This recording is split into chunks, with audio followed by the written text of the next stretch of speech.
Hello there, Mr. Sutton here, bringing you another lesson on right triangles. In this one, we'll be exploring special right triangles. Specifically, we're going to find sides in 45-45-90 triangles and 30-60-90 right triangles. For your warm-up, go ahead and find the hypotenuse for this triangle. Make your answer in simplest radical form, and note that since you're starting with variables, you're also going to have an answer that has variables in it. All right, let's see what we came up with. So Pythagorean theorem says that c squared, this side here, is going to be a squared plus b squared, the two legs squared. So we've got s squared and s squared added together. That's 2s squared. And then if we go ahead and square root both sides, we've got the square root of 2s squared.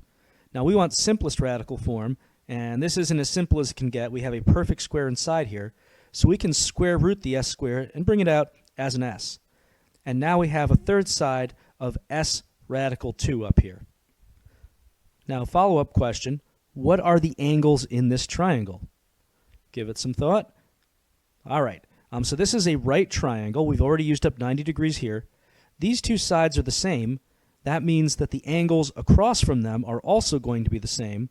We have two identical angles that have to add up to the other 90 degrees. Oh, so they're both 45 degrees. So this is going to be a 45-45-90 triangle. So let's take what we just saw and kind of put it all together in a systematic way. We found a 45-45-90 triangle. We found that one side was s across from this 45, the other side across from 45 was also s, and then our hypotenuse across from the right angle was s radical 2. So in general, whenever you have a 45-45-90 triangle, the sides are going to be in the same ratio every time. You're going to have s, s, and s radical 2. And note that when you're writing out this ratio, you can use a letter other than s if you want. I would just recommend that you use a letter that's not already a variable in the problem you're trying to solve, or that could get a little bit confusing. Let's see if we can use the 45-45-90 ratio to help us solve a problem where we're only given one side of a right triangle.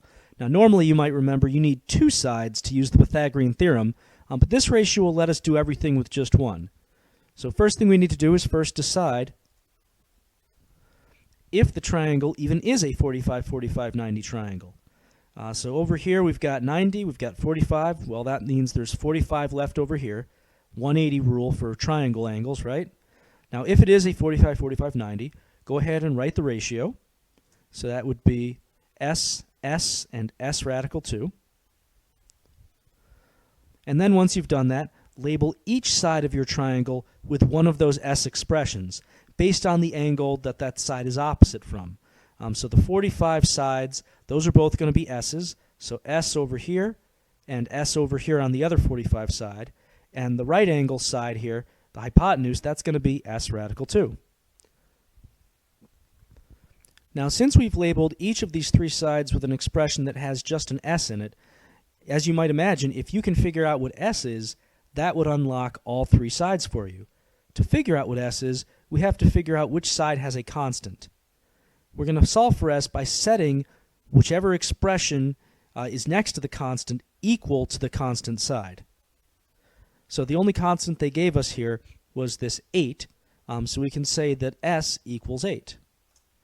Now this seems kind of simple because these two sides are the same. However, it's going to get a lot trickier on some later problems, so we're just doing this very systematically here. Next thing we're going to do, once you've found s, plug that s back in to find the other side lengths. This x side right here equals s, which is to say it equals 8. This y side equals s radical 2, which is to say it equals 8 radical 2. And again, this seems kind of simple right now maybe, but we're going to see some expressions later where we have to do a little bit more work to solve for s and simplify radicals. So don't worry, this gets a little bit trickier. Here's an example for you to try. Pause the video and see if you can figure out the values of x and y. All right, let's see how that went. So what we have here is a right triangle that's also an isosceles triangle. Now, in a right isosceles triangle, I mean, obviously the right angle is 90, and the other two angles have to be exactly the same measure. So that means these other two angles have to be 45-45. So all isosceles right triangles then are 45-45-90 triangles in disguise. So this is your standard 45, 45, 90 triangle with sides of s, s, and s radical 2. Let's label each side. Our two s sides are going to be across from the 45s here, so that's the y and the x side. And that means that the side across from the right angle, 8, that is our s radical 2 side. So setting up an equation, the only constant we have is this 8. So we'll have to say s radical 2 equals 8. And this will let us solve for s. To get s by itself, I have to divide both sides by root 2. So I have 8 over radical 2. But now I have to simplify that radical. So I'm going to multiply by radical 2 over itself. So that gives me 8 radical 2 over 2, which I can reduce then to 4 radical 2. Now looking back, we know that x and y, those both equal s. We labeled the diagram thusly. So that means that those sides both equal 4 radical 2. We're going to switch gears now and take a look at another type of special triangle, the 30, 60, 90 triangle. Now this one comes about by taking an equilateral triangle and splitting it down the middle. So let me draw the other part of that triangle. Alright, so there it is, horribly drawn other half of an equilateral triangle. Now let's say that each of these sides is some number. We'll call it 2s. And I'm going to call it 2s because when I split this down the middle and just want half of that side over here across from 30 degrees, that's just going to be half of 2s, or s. And if I want to use the Pythagorean theorem to get the third side, well, this is my hypotenuse, so I've got to do this squared, so 4s squared minus 1s squared, that gives us 3s squared. And then square rooting that, that's just going to be s radical 3.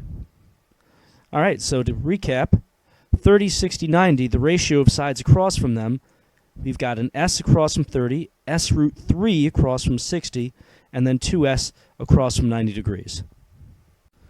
To use a 30, 60, 90 triangle, a lot of the steps are going to be the same as the 45, 45, 90.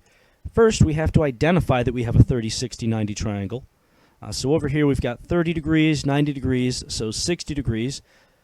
Then write the ratio, and then label each of the sides with one of these s expressions. So 30, we've got an s.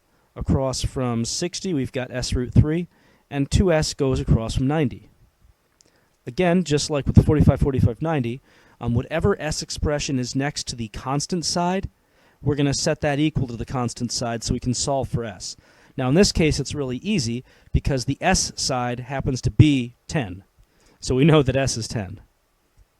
Next, plug in whatever s is to find the other sides. So we know that x is 2s, so that's just going to be 2 times 10, or 20. And we know that y is s root 3, so then y is really just 10 root 3. Pause the video and try out this next example on your own. Okay, so in this one, we have a 30 and a 60 degree angle. That means that this third side, although they didn't give it a box, has to be 90 degrees. So we've got a 30, 60, 90 triangle with sides of s, s radical 3, and 2s. Let's go ahead and label those now. S will be across from 30, so that's this x side here. And then s radical 3 is always across from 60, so that's the y side. And that means this 4 radical 3 side is the 2s side. The only constant they gave us was 4 radical 3. So we'll have to set up an equation with that one. 2s equals 4 radical 3. So that means that s, and also x, because they're the same thing, is just going to be 4 radical 3 divided by 2, or 2 radical 3. Next, we have to find the y value. Now, we said that that was equal to s radical 3. And since s is 2 root 3, y then must be 2 root 3 times another root 3. Well, root 3 times itself is just 3, and 2 times 3 then comes out to 6. For our wrap-up, we're going to compare special right triangles to Pythagorean theorem, which is what they're based on. So pause the video and see if you can come up with one advantage of using special right triangles versus Pythagorean theorem, and then one disadvantage. All right, so what I had here as an advantage, with special triangles, if you only know one side, you can find all 3 sides, or at least the other 2 sides. But now a disadvantage is this only works with certain triangles. And we have to remember 2 sets of ratios instead of a single formula. So pros and cons, but it's like any tool, you just have to know when's the best time to use it. So until next time, this is Mr. Sutton signing off.